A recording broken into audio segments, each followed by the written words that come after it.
പെട്ടെന്നാക്കാൻ പറ്റുന്ന സാധനമാണ്, ഭയങ്കര ടേസ്റ്റുള്ള സാധനം. മുട്ട ഞാൻ 2 മുട്ടയെ എടുത്തിട്ടുള്ളത് എനിക്കായതുകൊണ്ട്. കൂടുതൽ ആളുകളുണ്ട് കൂടുതൽ എടുക്കുക. ഉപ്പ് നോക്കിയിട്ട് ഒന്നുകൂടെ അടച്ചു വെക്കുക. കഴിഞ്ഞു, പണി കഴിഞ്ഞു.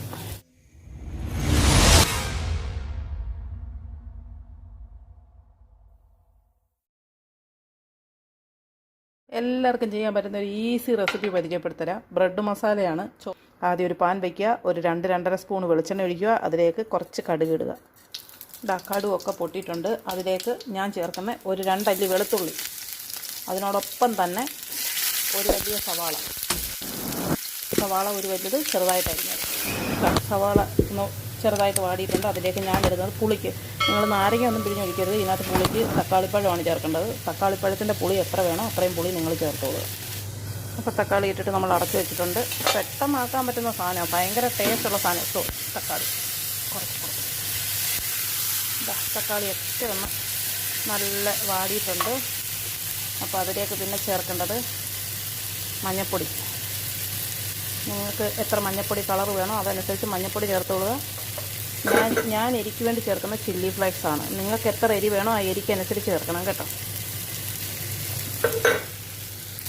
മഞ്ഞൾപ്പൊടിയും ചില്ലി ഫ്ലേക്സും ഇട്ട് അതിൻ്റെ പച്ചമണം മാറുന്നവരെ ഇളക്കുക. കുറച്ച് ഉപ്പിടുക, കാരണം ബ്രെഡിനകത്തൊക്കെ ഉപ്പുണ്ട്, അതുകൊണ്ട് കുറച്ച് ഉപ്പിടുക. നമ്മൾ ഉപ്പിട്ടിട്ട് നല്ലപോലെ ഇളക്കി യോജിപ്പിച്ചതിന് ശേഷം അതിലേക്ക് പിന്നെ ചെയ്യേണ്ടതെന്ന് പറഞ്ഞു കഴിഞ്ഞാൽ മുട്ട. ഞാൻ 2 മുട്ടയാണ് എടുത്തിട്ടുള്ളത് എനിക്കായതുകൊണ്ട്. കൂടുതൽ ആളുകളുണ്ട് കൂടുതൽ എടുക്കുക. മുട്ടയോടൊപ്പം തന്നെ ബ്രെഡ് ക്യൂബ്സ് ആയിട്ട് ഇടണം കേട്ടോ. ബ്രെഡ് ക്യൂബ്സ് ആക്കി വെക്കണം. ആ ക്യൂബ്സ് ആക്കി വെക്കുന്ന ബ്രെഡും കൂടി ഇട്ട് കൊടുക്കുക. അപ്പോൾ ബ്രെഡ് ഇട്ട് കഴിഞ്ഞ് മുട്ട ഇട്ട് കഴിഞ്ഞാൽ അന്നേരം തന്നെ ബ്രെഡ് ഇട്ട് കൊടുക്കണം, കാരണം ഈ ബ്രെഡിൽ ഈ മുട്ടയുടെ ഇതെല്ലാം പിടിക്കണം. അതല്ലേ, ഇത്രയേ ഉള്ളൂ. എന്ത് ഈസി, എളുപ്പം. ഇത് നിങ്ങൾക്ക് വേണമെങ്കിൽ ബ്രെഡ് ഒന്നിങ്ങനെ ക്യൂബ്സ് ആക്കിയിട്ട് ഓയിലിനകത്ത് ഫ്രൈ ആക്കിയിട്ട് നിങ്ങൾക്ക് ചേർക്കാം കേട്ടോ. നല്ല ടേസ്റ്റുള്ള ഒരു എഗ് മസാലയാണ്. എരിയൊക്കെ നിങ്ങളുടെ ഇഷ്ടത്തിനനുസരിച്ച് ആക്കി കൊടുക്കുക. പ്രത്യേകിച്ച് ശ്രദ്ധിക്കേണ്ട കണ്ടോ, ഈ മുട്ട പൊട്ടിച്ചൊഴിച്ചാൽ ഉടനെ തന്നെ ഈ ബ്രെഡ് ക്യൂബ്സ് ആയിട്ടുള്ളത് ഇട്ട് കൊടുക്കണം. എന്നാലേ ആ മുട്ടയുടെ അംശം ആ ബ്രെഡിലെല്ലാം പിടിക്കത്തുള്ളൂ. കഴിഞ്ഞു. ഇനി ഇതിൻ്റെ ഉപ്പ് നോക്കുക.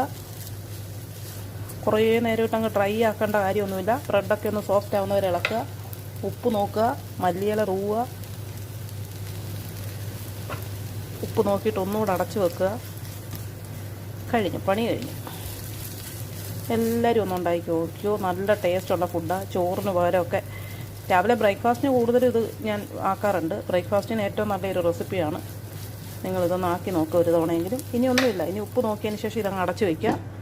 ഗ്യാസ് ഓഫ് ചെയ്യുക. കഴിഞ്ഞു, പണി കഴിഞ്ഞു. അപ്പോൾ എല്ലാവരും ഇത് ഇഷ്ടപ്പെട്ടെങ്കിൽ ഒന്ന് ആക്കി നോക്കണം ഈ റെസിപ്പി. നല്ല ടേസ്റ്റാണ് കഴിക്കാനെ കൊണ്ട്. ചുമ്മാതിരിക്കുന്ന ചായയ്ക്കും ബ്രേക്ക്ഫാസ്റ്റിനും ഒക്കെ കഴിക്കാം. അപ്പോൾ നിങ്ങൾ ഉണ്ടാക്കി നോക്കിയിട്ട് നിങ്ങളുടെ അഭിപ്രായങ്ങൾ പറയുക. നല്ലൊരു എഗ് മസാലയാണ്, നല്ല ടേസ്റ്റാണ്. എരിയും പുളിയും ഒക്കെ നിങ്ങളുടെ ഇഷ്ടത്തിനനുസരിച്ച് തന്നെ നിങ്ങൾ ചേർത്തോളൂ. ബ്രെഡിൻ്റെ അളവും ചേർത്തോളൂ. ഇതിപ്പോൾ കണ്ടോ, ഒരാൾക്ക് കറക്റ്റായിട്ട് കഴിക്കാനുള്ളതാണ്. ഇത് 3 സ്ലൈസ് ബ്രെഡും 2 മുട്ടയും ഒരു സവാള, ഒരു തക്കാളിപ്പഴത്തിൻ്റെ 4-1 എന്ന് വെച്ചാൽ ഒരു തക്കാളിപ്പഴത്തിൻ്റെ ചെറിയൊരു പീസ് മാറ്റി വെച്ചിട്ട് ബാക്കി തക്കാളിപ്പഴം. പുളി ഉള്ളതുകൊണ്ടാണ്. പുളി ഇല്ലെങ്കിൽ അത് ഫുള്ളത് ചേർത്തേനെ. പിന്നെ മഞ്ഞൾപ്പൊടി, ഉപ്പ്, ഇതൊക്കെ എല്ലാം വീട്ടിലുള്ള സാധനങ്ങൾ തന്നെ. പക്ഷേ പെട്ടെന്ന് നമുക്ക് ചായക്കോ അല്ലെങ്കിൽ മക്കൾക്കൊക്കെ ഇതിൽ പിന്നെ നിങ്ങൾക്ക് വെജിറ്റബിളും ചേർക്കാം കേട്ടോ. ചെറുതായിട്ട് ഇതുപോലെ വെജിറ്റബിൾ അരിഞ്ഞ് ചേർത്തിട്ടാണെങ്കിലും ക്യാരറ്റോ ക്യാബേജോ എന്ത് വെജിറ്റബിൾ, ബ്രോക്കോളിയോ കോളിഫ്ലവറോ എന്ത് വേണമെങ്കിലും നിങ്ങൾക്ക് ഇതിനകത്ത് ചേർക്കാം. അപ്പോൾ അതെല്ലാവരും ഒരു തവണയിൽ ചെയ്ത് നോക്കണം. ഇതാണ് ഈസി ബ്രെഡ് മസാല.